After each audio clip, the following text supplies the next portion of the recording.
আসসালামু আলাইকুম, সবাইকে স্বাগতম।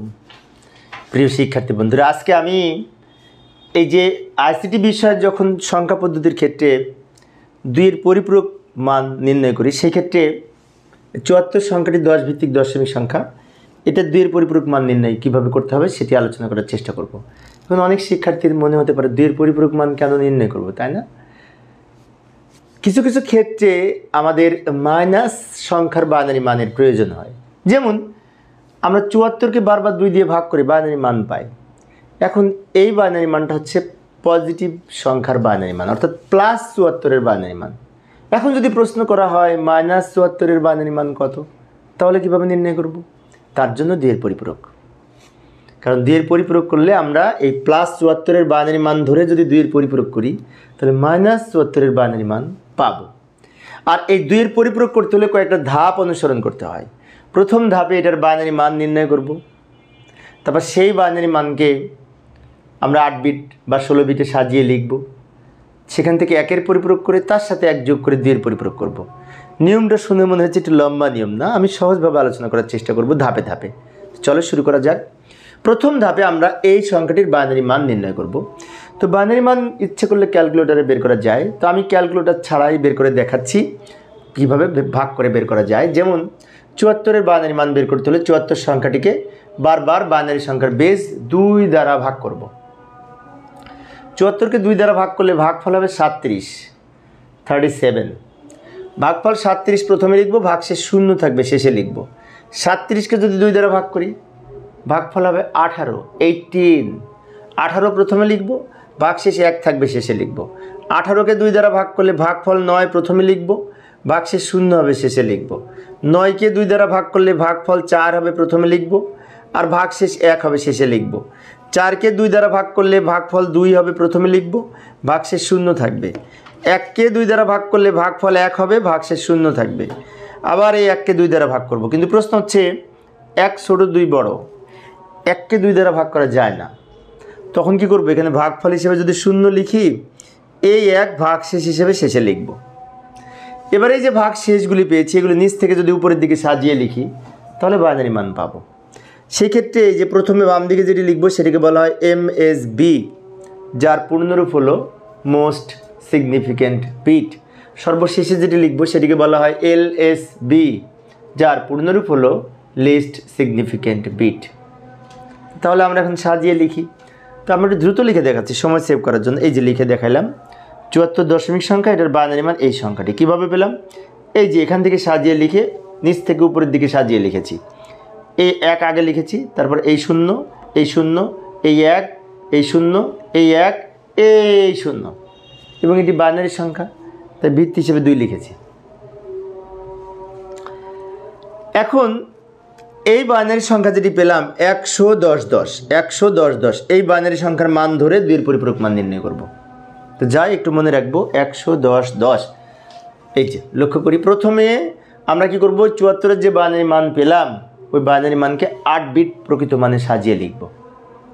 এই যে লক্ষ্য করি, যে সংখ্যাটি পেলাম সেটাকে লিখি। এই যে এই সংখ্যাটি পেলাম, একটু দ্রুত লিখে দিলাম সময় সেভ করার জন্য। 110, এটি কিন্তু ৭৪-এর বাইনারি মান। কোথায় পেলাম? কিছুক্ষণ আগে বের করেছি। এখন এই বাইনারি মানের বাম পাশে আর একটা বাম দিকে 0 দিয়ে আমরা 8 বিটে সাজিয়ে লিখতে হবে। এখন অনেক শিক্ষার্থীর মনে হতে পারে 8 বিটে কেন সাজিয়ে লিখবো, তাই না? কারণ দুইয়ের পরিপূরক করতে হলে 8 বিট, 16 বিট ইত্যাদি রেজিস্টারে সাজিয়ে লিখতে হবে, যাকে বলা হয় 8 বিট প্রকৃত মান। 8 বিটে যদি সাজিয়ে লিখি, এবং এই 8 বিট যে প্রকৃত মান পেলাম, এই সর্ববামের যে বিট, এটাকে বলা হয় চিহ্ন বিট। চিহ্ন বিটের ইংরেজি হচ্ছে সাইন বিট। এখন চিহ্ন বিটটা কি সেটা বলি। চিহ্ন বিট হচ্ছে প্লাস মাইনাস নির্ধারণকারী বিট। কীভাবে প্লাস মাইনাস নির্ধারণকারী বিট? এই যে বাম দিকের বিট, এটাকে প্রথমে 8 বিট রেজিস্টারে যে বাম দিকের চিহ্ন বিট থাকে, চিহ্ন বিট 0 হলে সংখ্যাটি প্লাস সংখ্যা হয়। তাহলে এখানে যেহেতু চিহ্ন বিট 0, তো এটি নিশ্চয় হয় +৭৪। আর চিহ্ন বিট যদি 1 হয়, তাহলে সংখ্যাটি মাইনাস হয়। চিহ্ন বিট 1 কীভাবে হয় কিছুক্ষণ পরে দেখাবো। এবার এই যে প্রকৃত মান পেলাম 8 বিট, এখান থেকে 1-এর পরিপূরক মান গঠন করব। 1-এর পরিপূরক মান হচ্ছে, এটাকে উল্টিয়ে লিখব। কিভাবে? উপরে যদি শূন্য থাকে শূন্যর পরিবর্তে 1 লিখবো, 1-এর পরিবর্তে 0 লিখবো, 0-এর পরিবর্তে 1 লিখবো, 1-এর পরিবর্তে 0 লিখবো, 0-এর পরিবর্তে 1 লিখবো, 1-এর পরিবর্তে 0 লিখবো, 0-এর পরিবর্তে 1 লিখবো। লিখে যে মান পেলাম এটাকে বলা হয় 1-এর পরিপূরক মান। জাস্ট উল্টিয়ে লিখেছি, লক্ষ্য করি। উপরে 0 থাকলে নিচে 1, উপরে 1 থাকলে 0, এটাকে বলা হয় 1-এর পরিপূরক মান। এবারে 1-এর পরিপূরক মানের সাথে 1 যোগ করব। 1 যোগ করে আমরা যে মান পাবো সেটাকেই বলা হবে 2-এর পরিপূরক মান এবং -74-এর বাইনারি মান। তাহলে আমরা এখন যোগ করি। এই যোগ বাইনারি যোগ, আর বাইনারি যোগে আমরা জানি 1 আর 1 যোগ করে কত? 10, তাই না? 1 আর 1 যোগ করে কেন 10? 1 আর 1 যোগ করে যেহেতু 2 হয় দশমিকে, 2-এর বাইনারি 10, সেজন্য আমরা সহজভাবে বলে থাকি যে 1 আর 1 যোগ করে 10। বলা সহজ, লেখা সহজ, সেজন্য ভালো করে লক্ষ্য করি। তাহলে এই লাইনের সাথে 1 যোগ করব। 1 আর 1 যোগ করে বাইনারিতে 10, 10-এর 0, হাতে থাকে 1। হাতের 1 এই 0-এর সাথে যোগ করে 1। এবার আর হাতে কোনো সংখ্যা নাই। এবার এই 1 নিচে নামবে, এই 0 নামবে, এই 1 নামবে, এই 0 নামবে, এই 1 নামবে। যেটা পেলাম এটাকে বলা হয় 2-এর পরিপূরক মান এবং -74-এর বাইনারি মান। এইবার বলবো কেন মাইনাস হলো। এই যে কিছুক্ষণ আগে বললাম 8 বিট রেজিস্টারের প্রথম বিট হচ্ছে প্লাস মাইনাস নির্ধারণকারী বিট, চিহ্ন বিট। চিহ্ন বিট 0 হলে সংখ্যাটি প্লাস সংখ্যা হয়, চিহ্ন বিট 1 হলে সংখ্যাটি মাইনাস সংখ্যা হয়। এইভাবে আমরা 2-এর পরিপূরক মান নির্ণয় করতে পারি 8 বিট রেজিস্টারে সাজিয়ে লিখে। তো আশা করি এখন তোমরা পারবে। তো প্রিয় শিক্ষার্থী বন্ধুরা, এই ছিল আমার আজকের আলোচনার বিষয়। তো আমার এই আলোচনাটি যদি তোমরা বুঝতে পারো তাহলে আমি তোমাদের একটি বাড়ির কাজ দিচ্ছি। এই যে 75 পেজ 10, তো এইটা হচ্ছে আমাদের দশমিক সংখ্যা 75। এই দশমিক সংখ্যাটির 2-এর পরিপূরক মান কত হবে? ঠিক আমি যেভাবে নির্ণয় করেছি এভাবে বের করে উত্তর কত হবে কমেন্টসে জানালে খুশি হব। তো আশা করি তোমরা পারবে।